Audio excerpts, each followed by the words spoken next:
Welcome everyone to the regular meeting of the Council of the Town of Oliver held Monday, June 24th, 2019. I call this meeting to order and I will ask the CAO if there are any late items. Thank you, Madam Chair.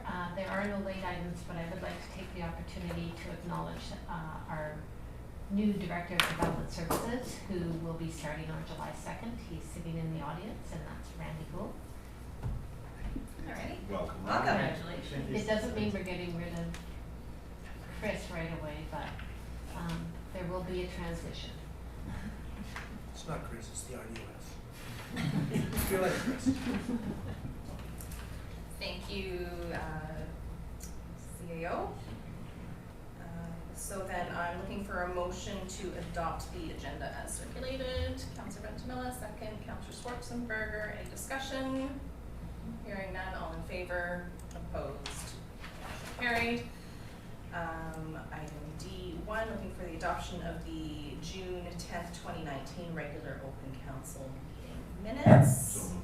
Councillor Schwarzenberger, second. Councillor Ventimilla, any discussion?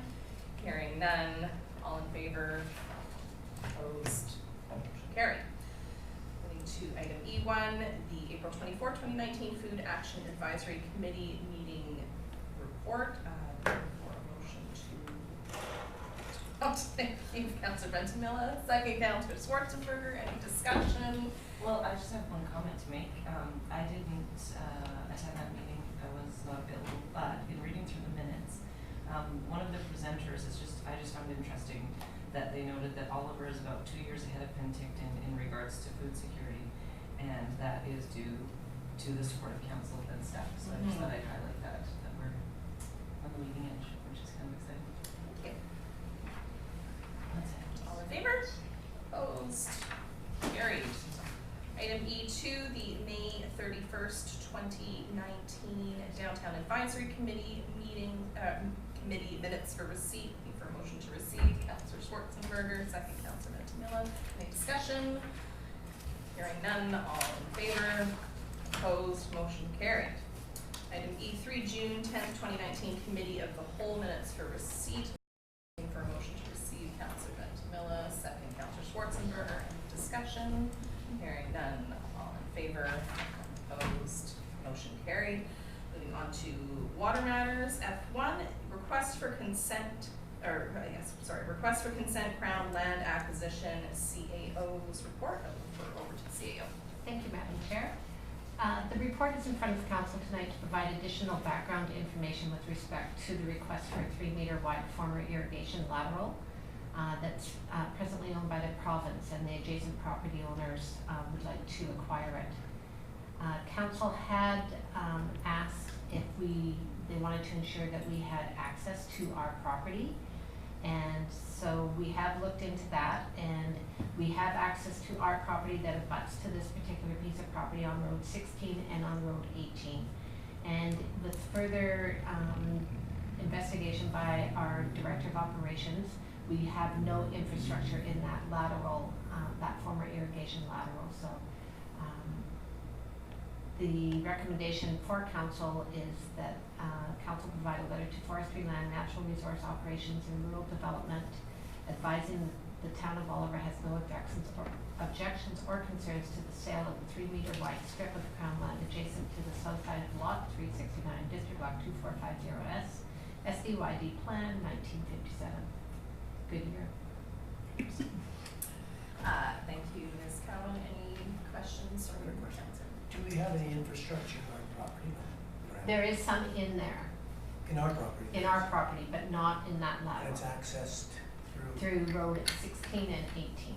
We have direct access to our land from both those places. It starts right at Road 16, that's where it starts our piece of property, and then there's also access at Road 18 to get to it. And the infrastructure we've got on our property is accessed down Road 16 and Road 18? That's how we access the property, yes. That's fine. Any other questions? We do have a proposed motion.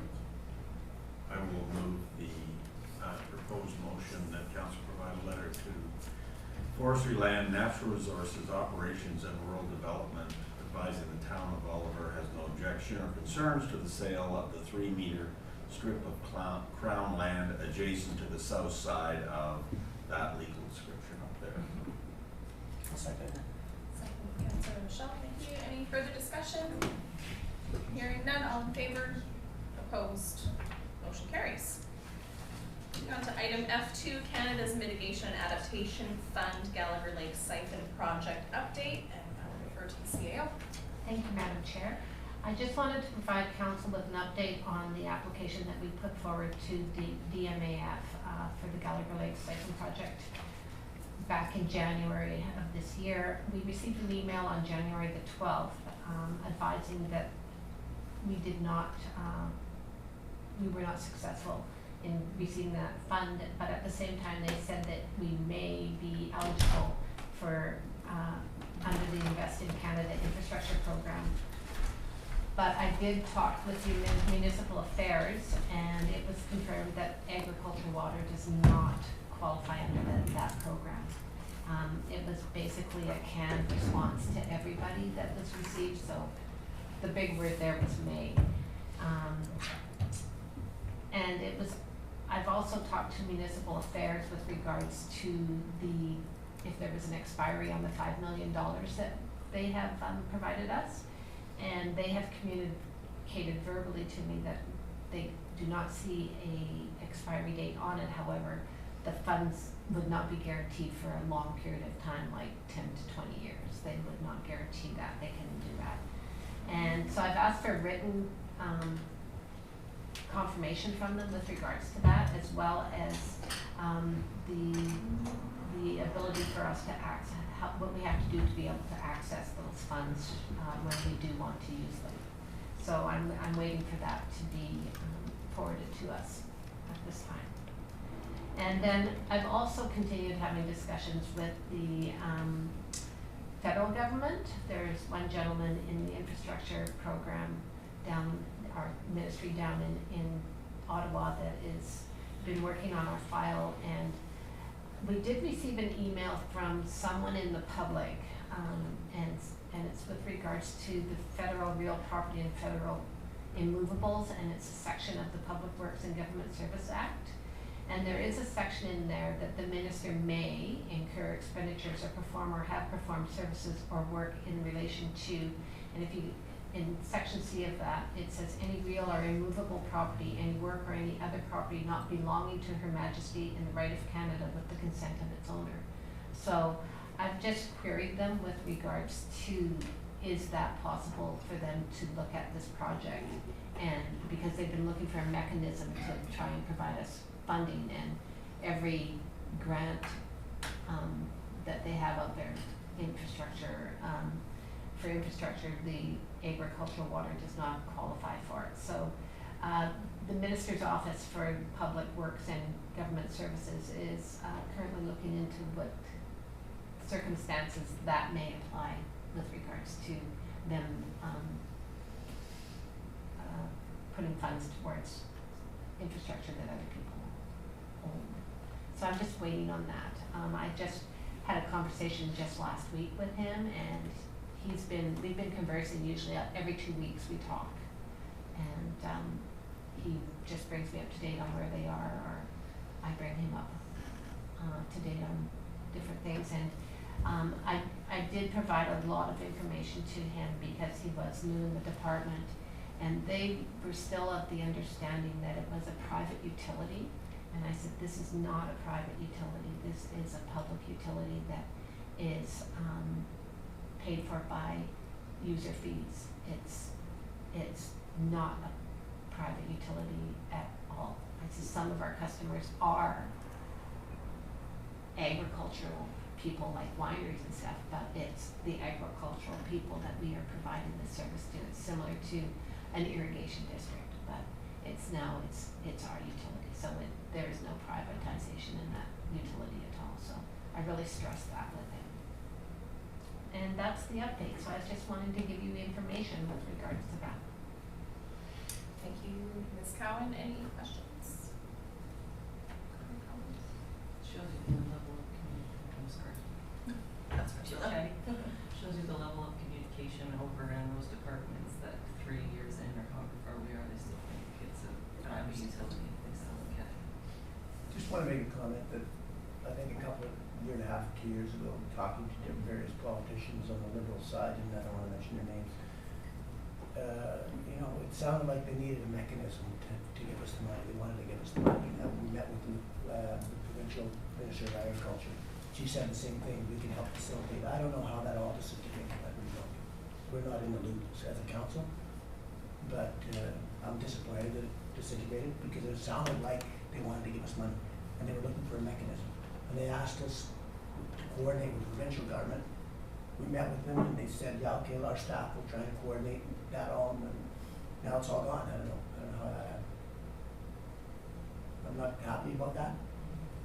I think that somehow communication somewhere is not correct because it sounded like they wanted to give us money. I don't know. I think the only route, I've said this many times, is political, I think. I don't know what we can do as a council, but maybe the farmers should think about that. Councillor Mattis? It's very frustrating that they tell us to find a mechanism, and then when we attempt to find them, and they keep saying, no, that's not the mechanism, but they're giving us no assistance in trying to find one either, in spite of certain parties that have said, I'll get back to you and help you out here. Yeah, the provincial people said they would work with us and get Find letters something. and everything. Everybody said yes, but how did it disintegrate into, now we got a big fat no? I don't know. I can't answer that. Because council's not really in that loop, so I don't know. Disappointing. Ms. Cowan, have we looked into any additional provincial funding? Because my understanding of the provincial funding that we did get was it wasn't a grant necessarily, it was just discretionary funding. Is there? All of the programs are for potable water. Agricultural water does not fit into even to the programs that are there. Any other questions? Move to receive the report, I guess. You want to do that? Yes, a motion to receive the report from Councillor Machial, second Councillor Ventimilla. Any further discussion? Hearing none. In favor? Opposed? Carried. F3, report from Water Councillor Sidhu. Just nice meeting you, Lucia. And item F4, report from Water Councillor Michelle. Very busy and trying to do with water. For lots to do with And I've got to go. personal water. Yeah, lots. Thank you. Good night. George knows what I can do. Item G, delegations and petitions. Item G1, Oliver Tourism Association regarding the Sister City Agreement. We have Melissa Fowler and Danielle Hutton. Welcome to come on up to the podium. So before you start, I'll just let you know you have 10 minutes to present to council. And go ahead. Thank you. Okay, thank you for having me, councilors. My name is Melissa, and I am the secretary for the Oliver Tourism Association, as well as the newest lead on the Sister Cities. So I am here to ask the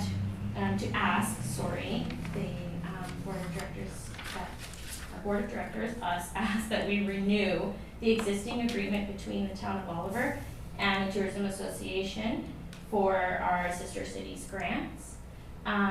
We have gone over everything and realized that this is very important to a lot of you here in the town. And so we are also receiving a group in August from the 3rd into the 5th. So we are actively searching for billets and stuff like that. So we are hoping that this year to be able to operate under what we have, but we are asking for a adjustment to the grant to $5,000 per year.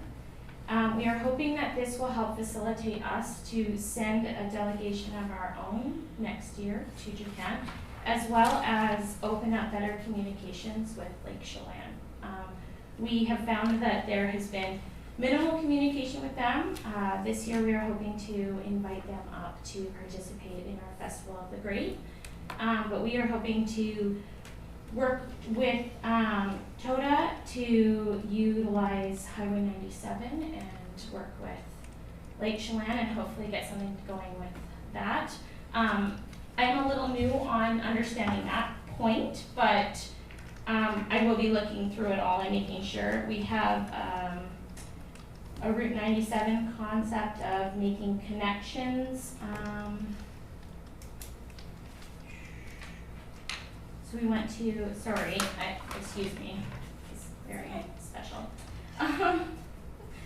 So we are also going to be working harder with the billets, and the reason that, again, we're asking for more money is we want to set up a billeting kind of transfer. So anybody that billets this year, we're hoping that with our guidance with fundraising goals and everything like that, that we are able to send our own delegation, but it would be the children that hopefully these billet families might have that will be able to go on this trip. If there's any funds that they need, in our current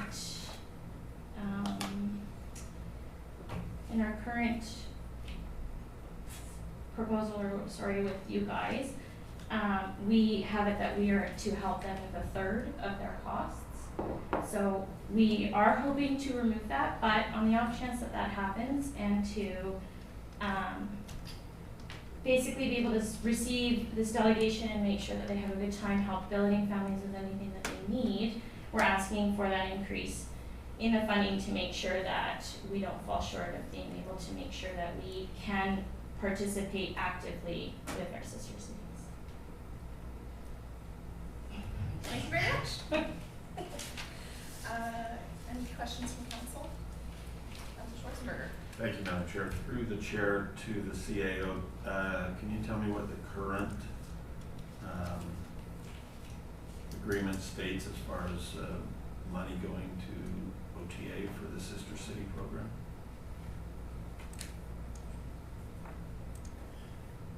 It's our last. Thank you.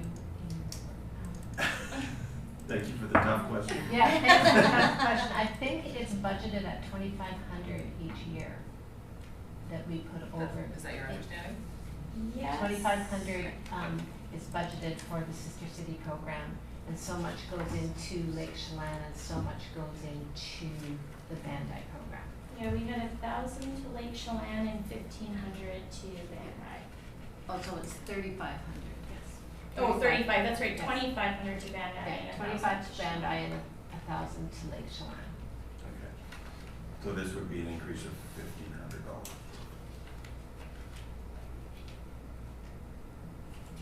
Councilor Benjamin? I just have a couple of questions. So you said you're hoping to send a delegation next year to Japan? Yes. Kids or adults? We're hoping to send a delegation of the ages 13 to 15, kids, about 10, same idea that they're doing with us, 9 to 10 kids, and then 2 adults And as chaperones. when's the last one that went? 2 years ago. And it was adults then? Does it go, I'm assuming it goes back and forth? It should go back and forth, it has not gone back and forth. What's that last time? I believe that in my report, I think it says that it was adults. There were 4 adults that went for business opportunity, I believe is what it says. So, we've been receiving kids, since 2015 or older, like it's been a long time, but since OTA has taken it over in 2015. We have had the delegation of children and then 2 adult chaperones, and I don't believe we've ever sent our own. I'll just follow up, I'm just trying to get everything straight. So since OTA has taken it over, you've received 1 delegation of students? No, 1 every year. 1 every year? Yeah. Yeah. And no adult delegations? No, I believe we did receive 1. I'm not sure when that was. I have to look at that. Ms. Cowan? Thank you, Madam Chair. We did have businesses come, I do believe a couple of years ago. They were all business people that run the roadside pullouts yeah, they came and they were looking to see if they could get wine, etc., over into Bandai from here. So that's what they were out here for. Councillor Schwarzenberger? Yeah, as I recall, the last 2 delegations from Bandai to here, one was adult and one was children, and then we had 1 delegation of adults go, well, 3 years ago, 2 years ago. Councilor Mass, you were part of that? No? Oh, that's That's at least 3 years ago, if not Yeah, longer. 3 Yeah, years ago. when Yeah, Mr. Dahl and, yeah. yeah, that's about 3 At least years 3 ago. years. Yeah. So, And then the mayor went Yes. on his own for the Last 25th year. anniversary, yes.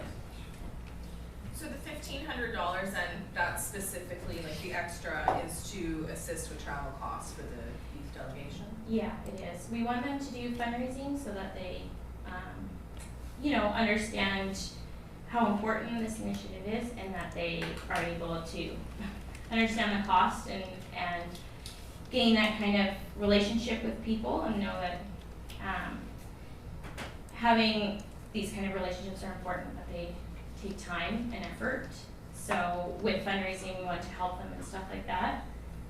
With the chaperones, we would like to, for the first couple of years, send people that I guess we would find advantageous to business prospects with Bandai.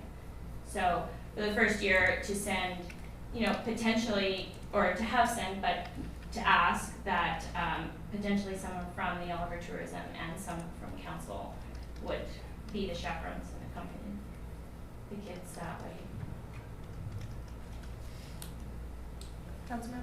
It's not a question, if I understood correctly, we're on track for this year, so this would basically be a budget request for next year that we're looking at. Yeah.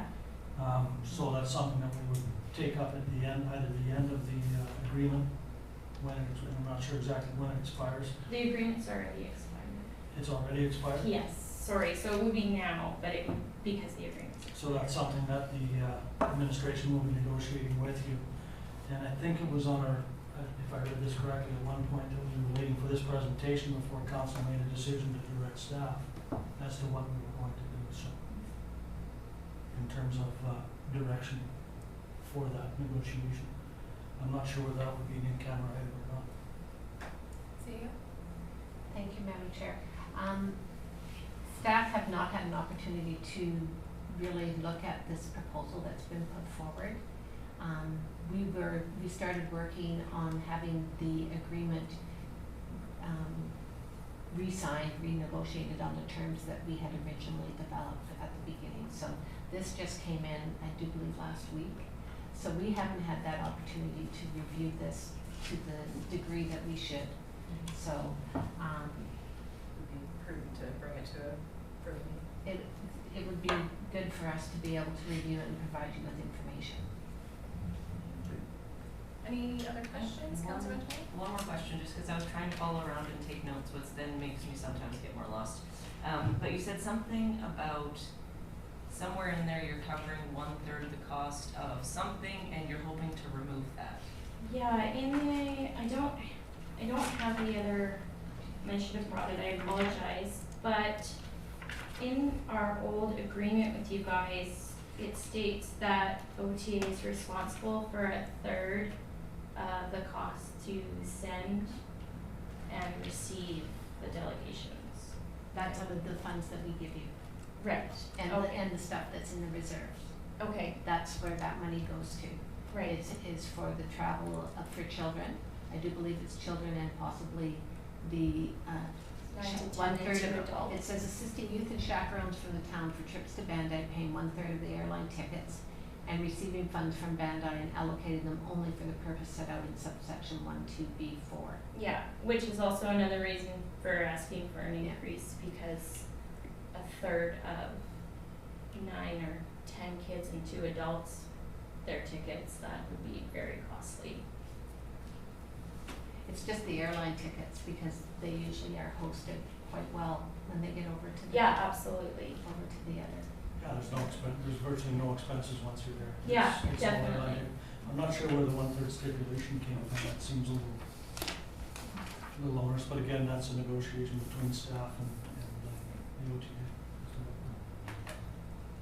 Any Come other back with questions? recommendations. No?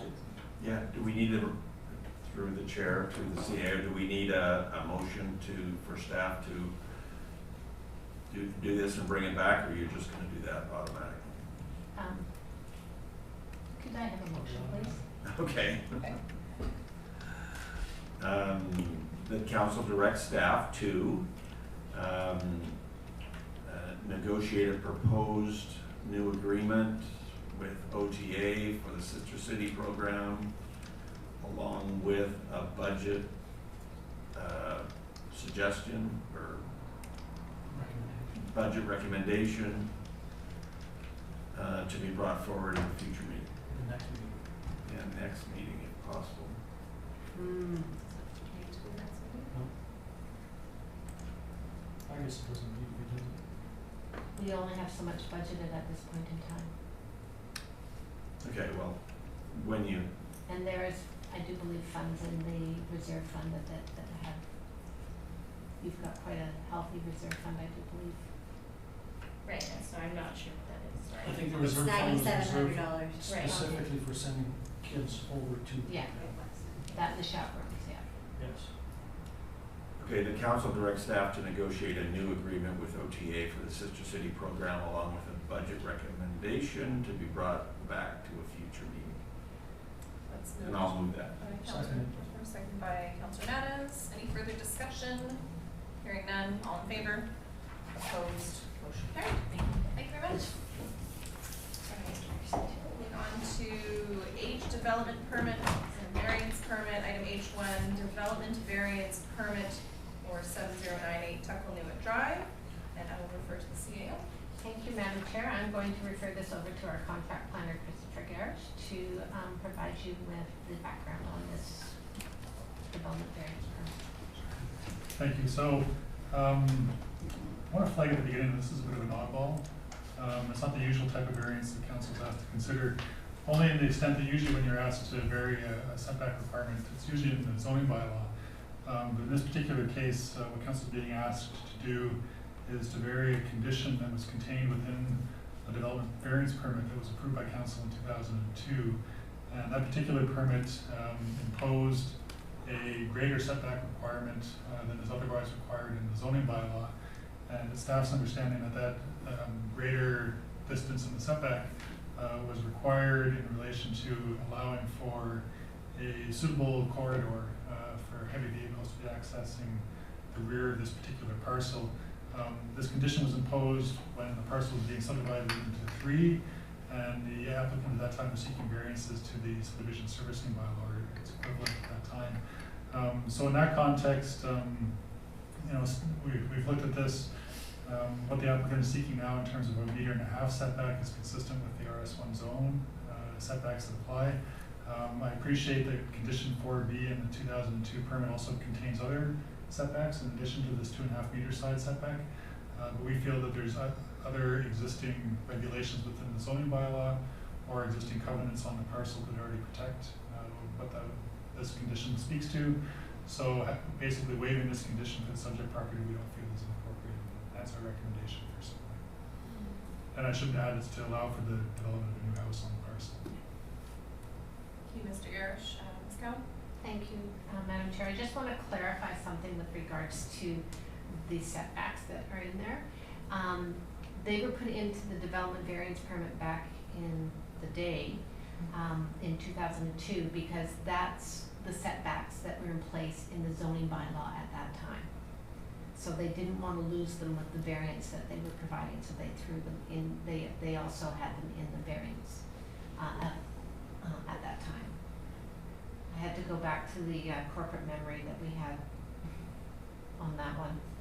And you have to go back to the original bylaw 720, because there's been a number of amendments to it, but at that time in that area, there was a side setback of 2.5 required. Thank you, Ms. Cowan. Any questions from council? Councillor Schwarzenberg? Thank you, Madam Chair. Mr. Garish, is the 2.5, is that on one side or both sides? Both interior sides? No, it's my understanding it's on one side, and I believe the way it was structured was, correct me if I'm wrong, but I think it was, lack of a better word, choose your own adventure. So if you picked one side at 1.5 meters, then the other side defaulted automatically to 2.5, but it did specify which of those sides had to be the 2.5. So in this case, well, actually in this case I don't think it would apply. I think the original house was the one that's on this parcel? The It was cabin? yes, it was the original cabin. Okay, and if they built right, as it said in the report, that the applicant is wanting this revision so that it can maximize the size of the house on the lot, with a 1.5 setback and the setbacks on the adjacent lots, would that be sufficient for fire equipment to get to the rear of the buildings? Yeah, I believe we've received comment from the fire chief, and there's no concern with that.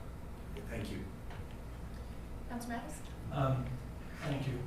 I note that each of the properties as part of the subdivision was required to have at least 2.5 meters setback. Have the other buildings, the other houses that have been built, some time ago, have they complied with that 2.5 meter? Like point 4 basically said that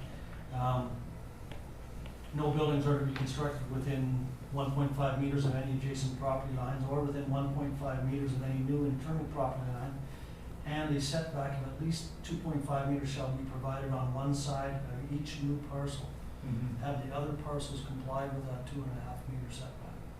Well, I mean, to the extent that I can speak to, I'm not aware of any other variances for the two parcels, so I can only assume that they did comply. Yes, they did.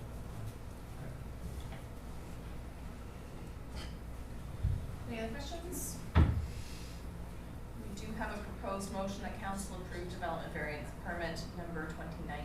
The mover, proposed motion. I'll move that. Councillor Schwarzenberger, second. Oh, sorry. Councillor Mattis, any further discussion? Hearing none, all in favor? Opposed?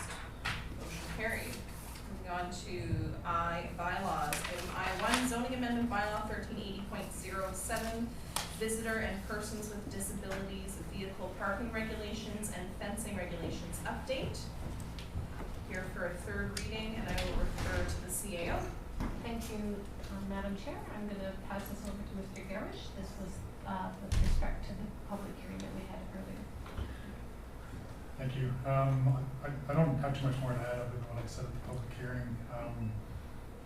Changing some definitions related to retaining walls and structures, introducing new ways to calculate height for fences, requirements for fencing on top of retaining walls. And again, I'll just flag that the issue in relation to reading third as amended is addressing the inconsistency in the table in relation to the cutoff between one section and another for the disabled parking. So. Thank you, Mr. Garish. We do have a proposed, or any questions first? So we do have a proposed motion that zoning amendment bylaw 1380.07 be read a third time as amended. Councillor Mattis, second. Councillor Schwarzenberger, any further discussion? Hearing none, all in favor? Opposed? Motion carries. Item J1, 2018 annual report. I'll refer to the CAO. Thank you, Madam Chair. I'm going to refer to the corporate officer, as she is the one that has put this document together. Thank you, Chair Grace. The 2018 annual report is before Council for their consideration. It's put together meeting the requirements of Section 99 of the Community Charter. Each year, Council must prepare an annual report, which includes its audited financial statements, permissive tax exemptions, information regarding municipal services and operations, performance measures, any other objectives that Council thought were worthy to put in a report.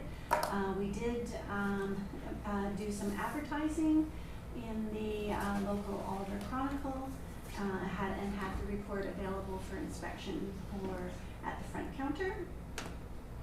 Just some quick highlights in the report. On page 5, I want to point out that we have our very first mayor's message from our new mayor, Mayor Johansson. We also have some great pictures of our new council in here. I was pretty pleased about that. I also wanted to point out, we had our sister cities here earlier from Oliver Tourism Association. We have some good pictures on page 9 that shows for former Mayor Ron Hovanes with Mayor Igarashi from Bandai, Japan. They're exchanging gifts, and as well MLA Larson exchanging gifts on behalf of the province. They were celebrating the 30th anniversary of this Sister City initiative, so they were well hosted in Bandai.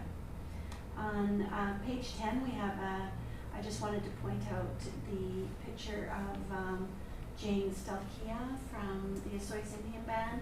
She received the Community Roots Award. She was thrilled, and she had great representation from her family. Chief Louis came over and her grandchildren, and you can see a little snap of that on the bottom of page 11. Page 14 has that really big picture of the Station Street reconstruction that took some time to get done. We have some of Council's strategic priorities. I just wanted to highlight that one of the new priorities was the housing strategy, and that's on page 14, brought forward at the request of Council. Made good progress through the strategic priorities in a bit of a transition year with the election, and so it was, still working away on projects, but we got our new council and did a new council orientation, and now you've developed your own priorities coming out of those. On page 18, as Councillor Ventimiglia said, we have our Food Secure Oliver plan. We've got some really great postcards and information that highlights that project. I went over to the Harvest Hut at 5 o'clock today, and they had all the little postcards out for people to get, and while we were walking up, some lady had the biggest bag of dill I've ever seen. Just followed the aroma all the way there, so that was really cool.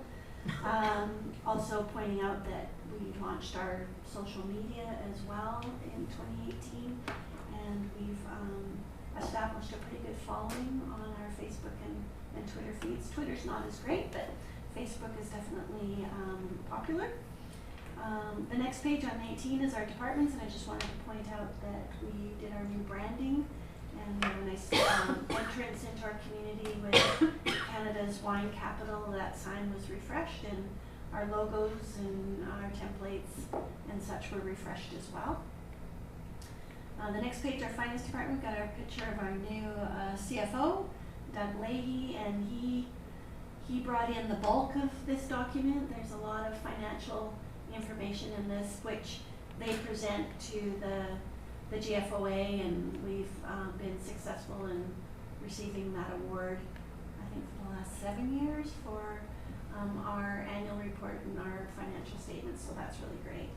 Page 22 has some pictures that highlighted the debris flow and emergency management events, which greatly impacted Fairview Mountain Golf Course, and as well our infrastructure with the floods from Tin Horn and Hester Creek.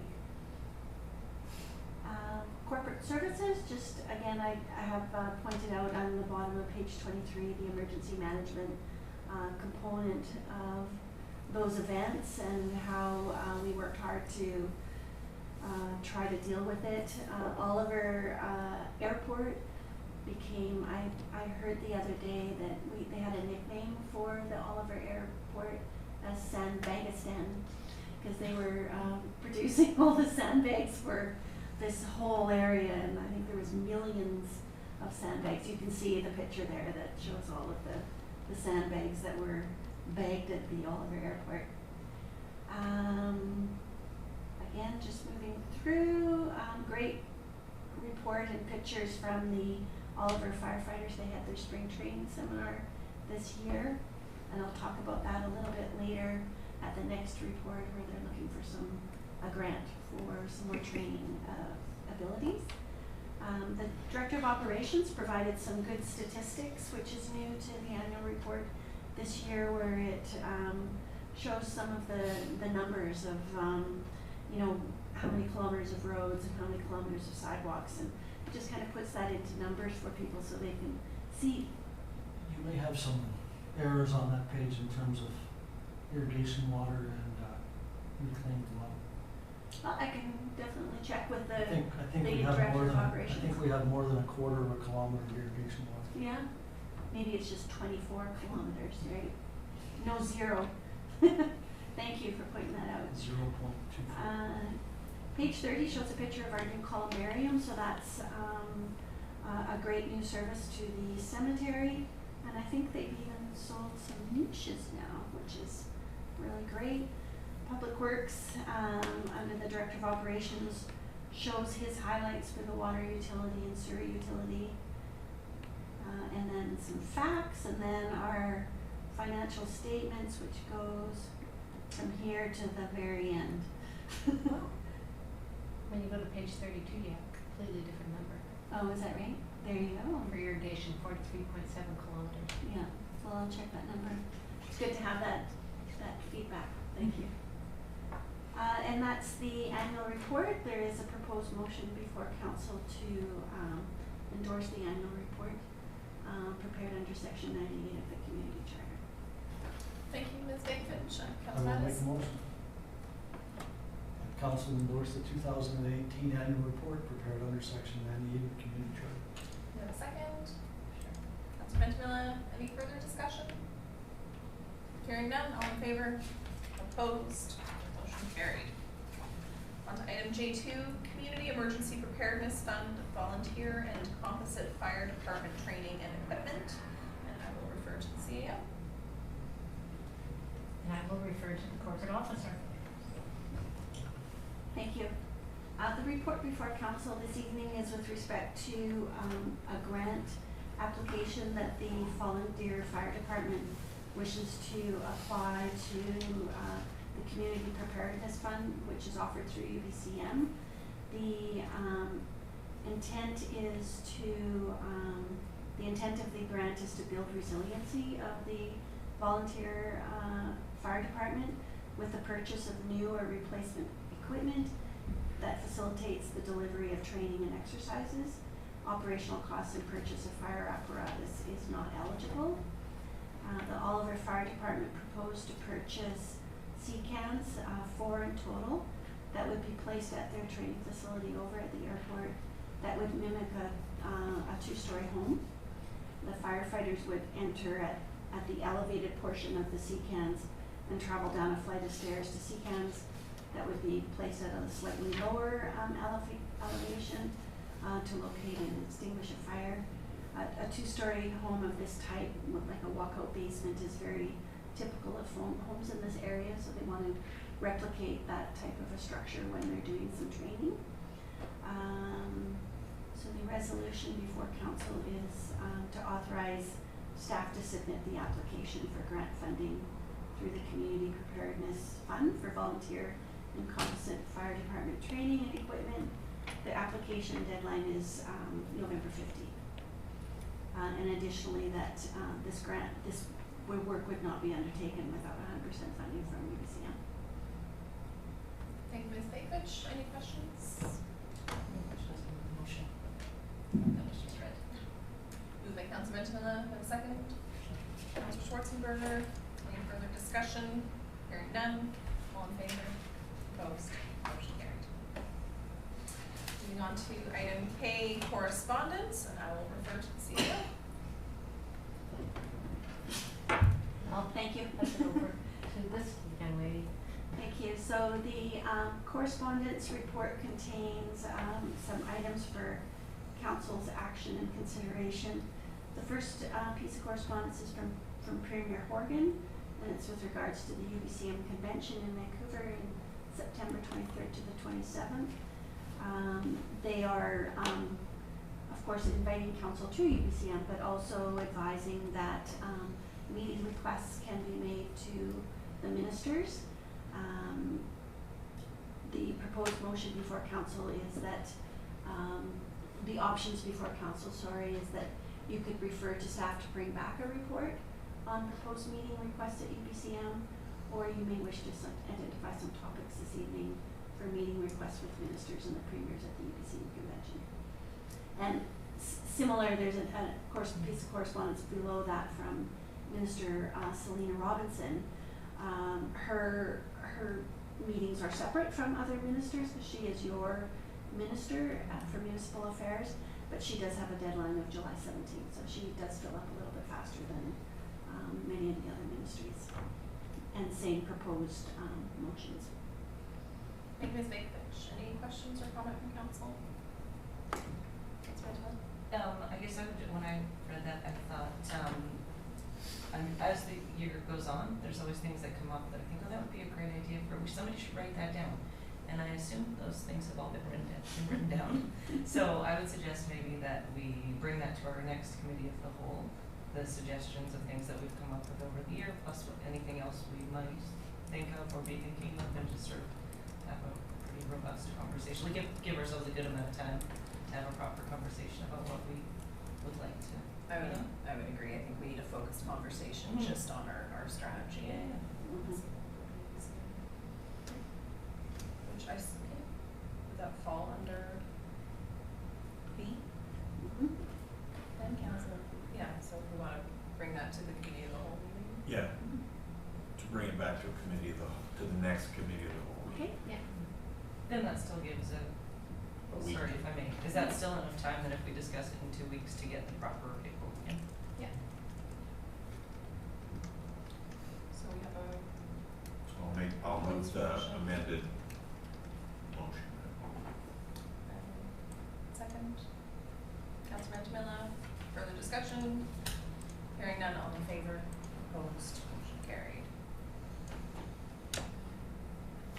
No, that would cover Minister Robinson's meeting. So then, So thank you. Yeah, so the next piece of correspondence, Chair Grace, is a piece of correspondence from MP Dan Albus. He's seeking a supportive letter with regards to the modernization of the criminal code with respect to natural disasters and evacuation orders.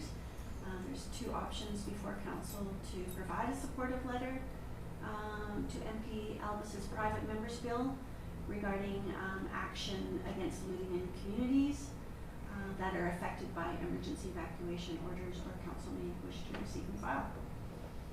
thank you, Ms. Bakovich. Councilor I Maddox? will make the motion that council provide a letter of support to MP Dan Ellis for his actions regarding the criminal code. Do I have a I second? think it's a good move. Councilor Schwarzenberger, any further discussion? Hearing none, all in favor? Opposed? Motion carried. Thank you. The last piece for council, well, maybe the second last for council's action is there is an email from the Machials seeking a supportive letter with regard to zoning issues within the RDOS. The letter or their email highlights the business that they have in place within the regional district area.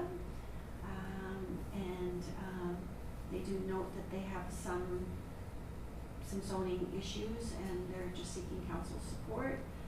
There are a few options before council to refer back to staff for additional information, to provide a letter of support with the provision that the business meets all zoning, ALR, and health requirements, or council may wish to receive and file. Thank you, Ms. Bakovich. Any questions or comments?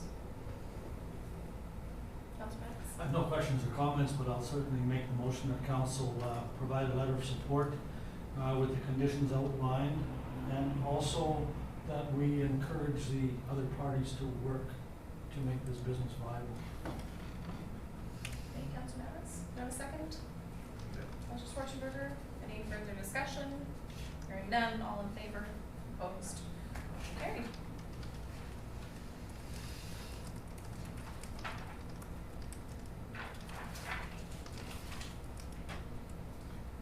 And the last piece of correspondence before council this evening is on an endorsement. It was a late request for a letter of support for the Oliver Curling Club to the New Horizons for Senior program. They wanted to meet the June 21st grant deadline to make their grant application to paint the ceiling of the curling club. I have attached the letter that was provided to the Oliver Curling Club that spoke to supporting their grant request to paint the ceiling of the Oliver Curling Club. questions, take which? Questions or comments? Councillor Manis? Just a comment I want to say through, I really appreciate the staff work on this. It came forward through me. I was asked if we could provide a letter, and I wasn't sure if we could. And staff said absolutely we could, and they made it happen. I think it's a good thing. I know it competes with the senior center because it's the same grant intake that they applied for paving the parking lot. But if we can get one, the other, or both, they will be both beneficial to the town. So if there is a yes, I will move that council endorse the letter of support for the Oliver County Club's New Horizon for Seniors Program grant application to paint the ceiling within the current facility. Thank you, Councillor Manis. Do I have a second? Councillor Ventimilla? Any further discussion? Hearing none. All in favor? Opposed? Motion carried. And then finally, we have a proposed motion that the correspondence report weekly mail be received. Councillor Ventimilla, second. Councillor Manis. Any further discussion? Hearing none. All in favor? Opposed? Motion carried. Item L, reports. L1, May 2019 Fire Department report. Proposed motion that the May 2019 Fire Department report be received. The mover. Councillor Ventimilla, second. Councillor Manis. Any discussion? Hearing none. All in favor? Opposed? Motion carried. Moving on to Councillor Manis' report. Thank you, Your Acting Worship. June 12th, I went to the Fairview ALS fundraiser. It was quite a successful event up there, raised a lot of money for research. On the 13th, I was with a few of you others, and I'm sure I will mention it, the Primary Care Network. I won't talk much about it because I know this is Councillor Ventimilla's thing, and I'm sure she'll have more to say than I do. On the 15th, again with the rest of council, attended the grand opening Nature's Basket fruit stand. The 17th, I went to the Interior Lumber Manufacturing Association AGM down in Suyas. There was some interesting talk down there about partnerships with First Nations and that sort of thing. On the 18th, I went to Kelowna for a Okanagan Regional Library Finance meeting, and we have finalized the budget for next year, and there will be a slight increase. On the 21st, I attended the blanket ceremony out at the corrections branch. They provided us with a nice lunch and a real good time. And then this morning, I did the meet and greet with MLA Jeannie Sims, Minister of Citizen Services, where she announced some good things regarding rural internet. That's it. Thank you, Councillor Manis. I'm going to skip myself and move on to Councillor Ventimilla. Oh, as I badly scribbled things about our primary care workshop that I thought you'd take all of that. All right, thank you. So Wednesday, June 12th, I attended a Heritage Society meeting. That was our first with our newly elected boards in CAGM. That went well. That evening I was in Penticton for the South Okanagan Immigrant and Community Services regular monthly meeting. Thursday, June the 13th, we, almost all of us attended the primary care healthcare workshop, as mentioned, in Penticton. This was put on by the Division of Family Practice with the intent of getting mayors, councillors, and staff from all of the communities in the South Okanagan and Similkameen on board and on the same page, and kind of knowing the current state of events, or state of affairs, I should say, as far as our healthcare needs go, and potentially getting us looking towards working more cohesively as a group on our attraction and retention strategies. There are other areas in the province that are doing that and doing it really well. And so when we look to attracting new physicians or potentially nurse practitioners and other allied health, the more that we can work together, the better off we're all going to be, because a win for Caribbeans is going to be a win for Asias and Oliver, and kind of vice versa and all around. So I think they did quite a good job with some doctors, some nursing staff, I just said it, the nurse practitioners, interior health staff and division staff, at kind of letting us know the real basics of where we are right now. And they're looking to do a follow-up meeting with us in the near future to kind of work on next steps. So I think that was really well, or went really well. Saturday, June the 15th, along with the rest of council, I attended the grand opening of Nature's Basket Fruit Stand. And from there, I moved on to the Kinsman Splash Park. That's where Parks and Rec and the Wienery were hosting a fundraiser for our Small Wheels playground. So we had hot dogs and played in the water, and it was a great afternoon. I think they did fairly well. They were pretty steadily busy. And we find out in a couple of days whether the, what's the date that we find out? July 3rd or 2nd. Whether the BCAA contest went in our favor or not. So Tuesday, June the 18th, I was at a community foundation meeting here in town. We had the pleasure of handing over checks, which doesn't happen all that often. So that was for the small grants, community grants, and thanks to the town of Oliver for facilitating that. The foundation is only able to give money to a registered charity or funnel through. So the town funnels through for them and gives out the grants. We had 7 given in our region this year, including Willowbrook, which is a huge boost from last year. Lost on my list. Wednesday, June the 19th, I was back in Penticton, this time for the South Okanagan Immigrant and Community Services AGM and board meeting. The next day, Thursday, I was at the Regional District all day. Friday, June the 21st, I also attended the blanket ceremony and luncheon at the Correctional Centre in celebration of National Indigenous Peoples Day. And later that evening, I attended a retirement celebration for Barb Eby at Okebola. I'm sure we all know, she just announced that she's retiring, and so that was nice to go and celebrate and see her off.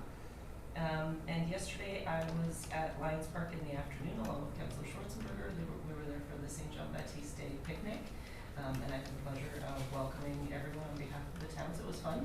I walked away with what I think are some fairly nice earrings. It was nice, everybody there was a few tables set up selling crafts and that sort of thing. And just before coming this evening, I as well was at the Harvest Hut. There was a lot of dill. I brought a lot of rhubarb, which is the only thing my garden seems to want to grow right now. And they are doing pretty well. They were pretty happy with sort of what they've been receiving and what they've been giving out. And they're there every Monday, 5 to 8, all summer long. Yeah. And that's the end of my report. Thank you, Councillor Bentala. Councillor Schwarzenberger. Thank you, Madam Chair. Thursday, June 13th, I attended the Oliver Tourism meeting. Saturday, June 15th, I was also at the Nature's Basket Fruit Stand opening with the rest of council. And later that evening, I attended the Oliver Lions Club annual dinner. It's actually 5 different clubs from throughout the area with Mayor Johansson. Monday, June 17th, Parks and Rec meeting. Tuesday, June 18th, I presented to Oliver and Associates Winery Association meeting regarding Oliver branding and our push to get secondary tasting suites within the town of Oliver, and was quite pleased that they're going to be sending us a letter of support for that initiative. So I'm going to be going to see a couple of other organizations and get their letters of support, and then hopefully we can get a minister meeting and come loaded for bear. Friday I also attended Barb Eby's retirement party, and Saturday I attended the St. John Baptiste Day picnic, which was very successful. They ran out of food in 45 minutes, which they had the same amount of food as last year and didn't make an hour.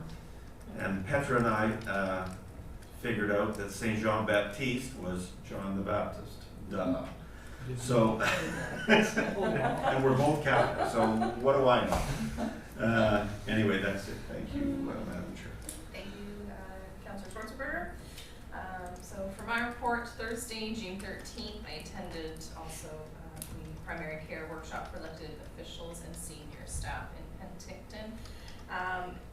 One thing I wanted to mention, since we're talking about UBCM, is a request for resolutions regarding international and cross-province recruitment. So that could be something that we can look at, as well as unfilled medical graduate positions.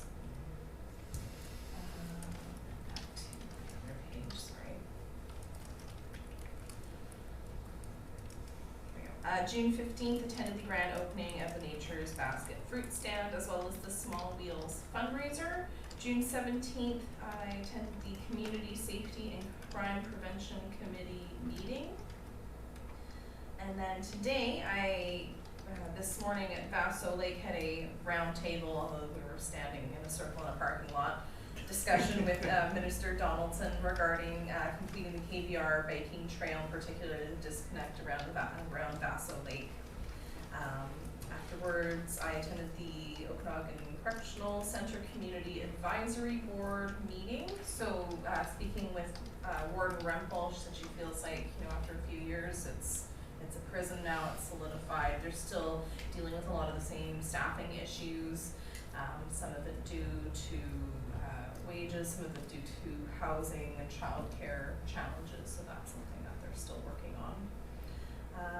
Also visited the Harvest Hut and at today's meetings. And also I wanted to go last just so I could mention that is our corporate officer Diane Linkovich's birthday today, so happy birthday. Oh, Yeah. happy birthday. Happy birthday. Did you bring a cake? I did not, I didn't know until I got here. It fell under my responsibilities for today. Moving on to item M, upcoming meetings. Monday, July 8th, 2019 at 7 p.m. It's a regular open meeting. Monday, July 22nd, 2019 at 7 o'clock, regular open meeting. Monday, August 26th, 2019 at 7 o'clock, regular open meeting. Acting mayor for June, July, and August is himself. And moving on to public question period. Is there anyone in the audience who wishes to ask any questions regarding matters discussed today? Well, Yes, Mr. Garish. I don't have a question per se, but just in case, this is my last meeting with Oliver. I just wanted to say it's been a slice. I think it's almost 7 years. Doesn't seem like it, and I thoroughly enjoyed it. I'll probably see some of you around the RDUS table in the future anyway, so it's not like I'll ever see you again. But anyway, it's been fun, and I'm sure Randy's going to do a bang up job. Good hands. So anyway, that's all I wanted to say. Thank you very much, Mr. Garish. And looking for a motion to adjourn. Councillor Schwarzenberger, second Councillor Bentamilla, any discussion? Hearing none, all in favor, opposed, motion carried, meeting is adjourned. Thank you, Kathy. Sorry, Thank you. oh, yes. Thank you. Good night. Well, that's kind of nice.